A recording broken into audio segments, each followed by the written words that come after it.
Bonjour à tous, tu connais sûrement ce sentiment. Tu décides que c'est le moment que tu vas changer, que tu vas faire du sport, arrêter de grignoter, travailler plus, dormir mieux. Tu es motivé, et même super motivé. Et puis, 3 jours plus tard, plus rien. La motivation s'évapore. Tu retombes dans tes anciennes routines.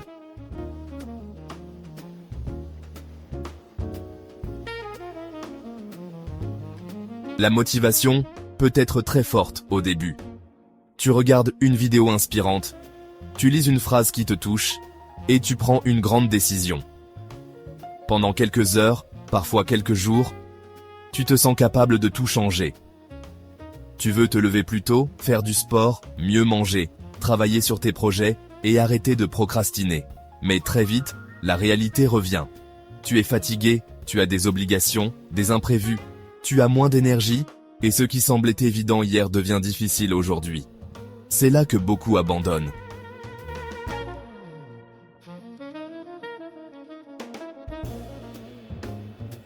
La motivation, c'est comme une vague. Elle monte et elle descend. Elle dépend de ton humeur, de ton sommeil, de ton stress, de ta dopamine. Une étude publiée dans Nature Communication en 2024 a montré que la motivation dépend directement de la façon dont ton cerveau gère la fatigue. Autrement dit, quand tu es fatigué, ta motivation chute. C'est biologique, pas moral.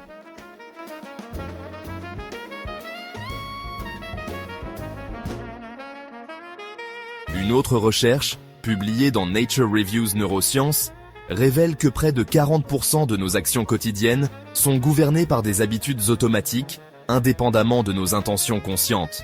Cela signifie que même quand tu es motivé, ton cerveau privilégie souvent les automatismes. Les habitudes prennent le dessus. La motivation est un état temporaire. Les habitudes sont un système et c'est là que tout se joue.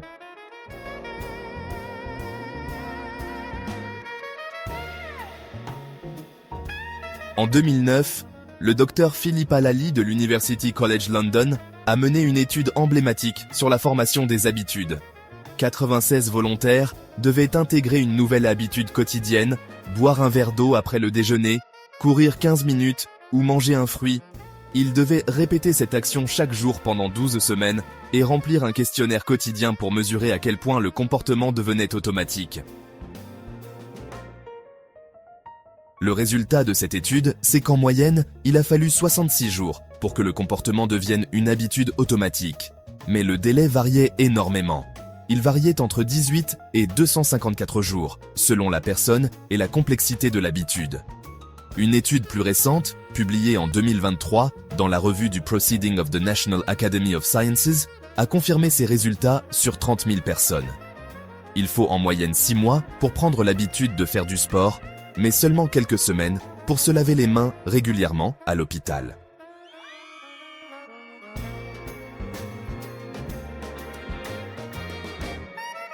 La bonne nouvelle, une fois qu'une habitude est installée, elle fonctionne indépendamment de la motivation. Dans un contexte stable, les bonnes habitudes se maintiennent sans effort, malgré les fluctuations de volonté. Le cerveau aime économiser de l'énergie. Chaque décision que tu prends dans la journée consomme une partie de ton attention. Quand tu te demandes « Est-ce que je vais travailler maintenant ?» ou « Est-ce que je vais faire du sport ?» ou bien encore « Est-ce que je vais commencer ce projet ?» Toutes ces questions fatiguent ton cerveau. C'est la fatigue décisionnelle.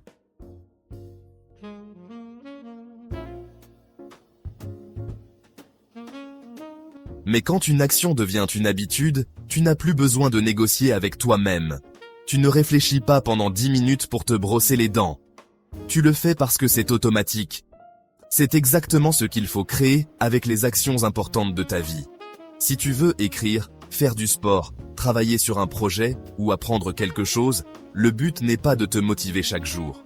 Le but est de rendre l'action tellement simple et régulière qu'elle devient presque automatique. La discipline devient alors moins lourde.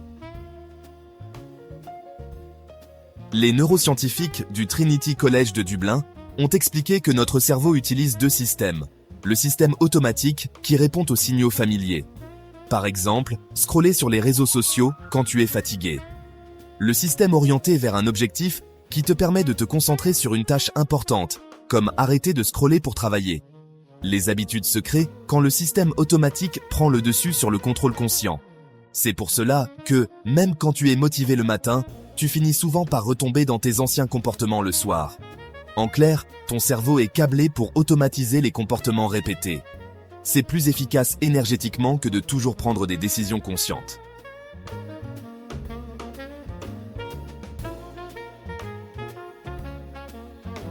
Pour autant, je ne dis pas que la motivation est inutile. Elle est cruciale pour commencer. La motivation te pousse à lancer une nouvelle action, à sortir de ta zone de confort. Une étude récente de la Sorbonne Université, publiée dans Nature Communication en 2024, montre que la dopamine est le moteur des actions orientées vers un objectif. La dopamine crée des attracteurs latents, des états stables de l'activité neuronale qui représentent l'association entre une action et sa récompense. Mais ces attracteurs restent silencieux jusqu'à ce que la motivation les réveille. La motivation est l'étincelle, mais l'habitude est le moteur qui continue de tourner même quand l'étincelle s'éteint.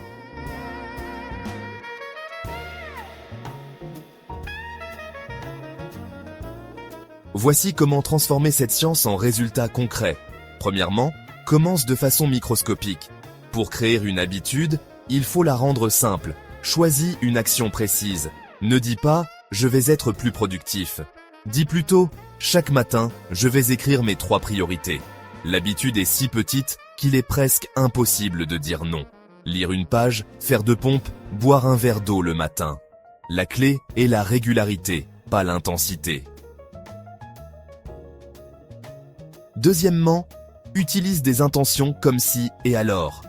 Les chercheurs du Trinity College recommandent les intentions d'implémentation comme « si la situation X se produit, alors je ferai Z ». Cela ancre l'habitude dans un contexte stable, ce qui accélère l'automatisation. Par exemple, après mon café, j'écris mes priorités. Après le déjeuner, je marche 10 minutes. Avant de dormir, je prépare mes affaires pour demain. Ou après avoir allumé mon ordinateur, je travaille 25 minutes sur ma tâche principale.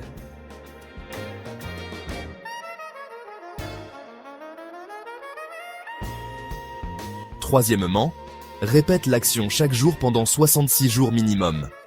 Même si ça peut prendre de 18 à 254 jours, vise au moins 66 jours de répétition quotidienne.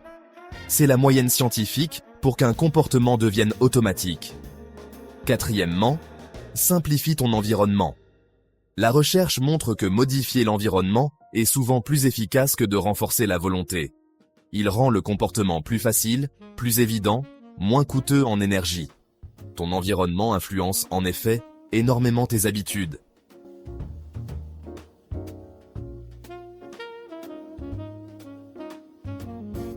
Si ton téléphone est toujours à côté de toi, tu vas le consulter. Si les notifications sont activées, tu vas être interrompu. Si ton bureau est encombré, tu vas avoir plus de mal à te concentrer. Si des biscuits ou des gâteaux sont à portée de main, tu as de grandes chances d'en manger. La discipline ne consiste pas seulement à être fort mentalement, elle consiste aussi à organiser son environnement pour rendre les bonnes actions plus faciles et les mauvaises plus difficiles. Tu veux moins regarder ton téléphone? Éloigne-le. Tu veux lire davantage? Pose un livre visible sur ta table. Tu veux mieux travailler? Prépare ton espace avant de commencer. Tu veux faire du sport? Prépare tes vêtements la veille. Ne compte pas uniquement sur ta volonté. Construis un environnement qui travaille pour toi.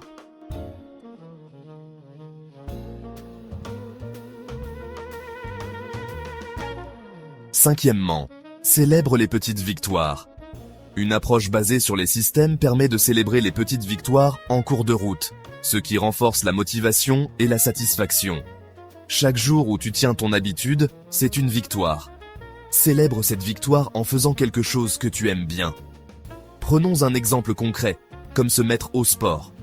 Avec la motivation seule, tu achètes des chaussures. Tu commences avec enthousiasme. Pendant 5 jours, tu cours 30 minutes. Puis tu es fatigué, tu as du travail, tu as mal. Tu cours encore un jour, puis 2, puis tu arrêtes. Avec des habitudes, tu commences par mettre tes chaussures de sport dès le réveil, tous les jours. Puis tu fais 5 minutes de marche, pas plus. Tu fais cela au même moment, au même endroit, pendant 66 jours, et tu coches chaque jour sur un calendrier. Au bout de 2 mois, mettre tes chaussures et marcher devient automatique. Ensuite, tu augmentes progressivement 10 minutes, 15 et 20 minutes.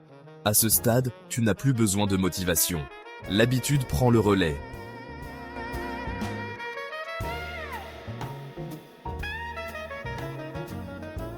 Que dois-tu faire si tu rates une journée?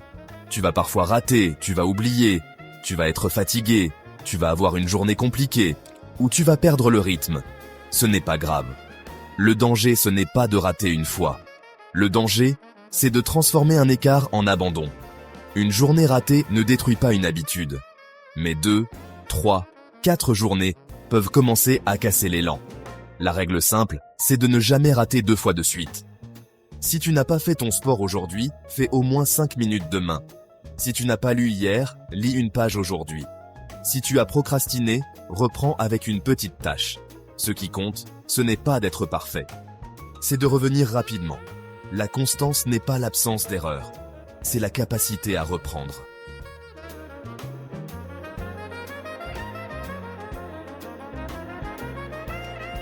Les habitudes ne changent pas seulement ce que tu fais. Elles changent la façon dont tu te vois. Elles changent qui tu es. Au lieu de dire « je veux courir », dis « je suis un coureur ». Au lieu de dire « je veux manger sain », dis « je mange sainement ». Chaque fois que tu tiens ton habitude, tu renforces cette identité. Au bout d'un moment, tu n'agis plus seulement pour obtenir un résultat. Tu agis parce que cela correspond à la personne que tu es en train de devenir. Comme le disent les experts en comportement, alors que les objectifs définissent ce que nous voulons atteindre, les systèmes déterminent comment nous y parvenons.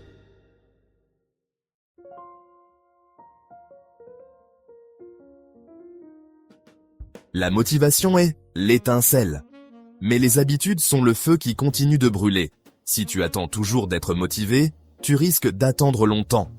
Mais si tu construis de petites habitudes simples, répétées et réalistes, tu peux transformer ton quotidien progressivement. Ne cherche pas à tout changer aujourd'hui. Choisis une seule petite habitude. Une action simple que tu vas faire à un moment précis et répète cette action tous les jours pendant 66 jours. Ne sous-estime pas les petits gestes. Parce qu'une petite habitude répétée assez longtemps peut engendrer une grande transformation. Comme le rappelle une pensée inspirée d'Aristote, philosophe de la Grèce antique, nous sommes ce que nous faisons de manière répétée. L'excellence n'est donc pas un acte, mais une habitude.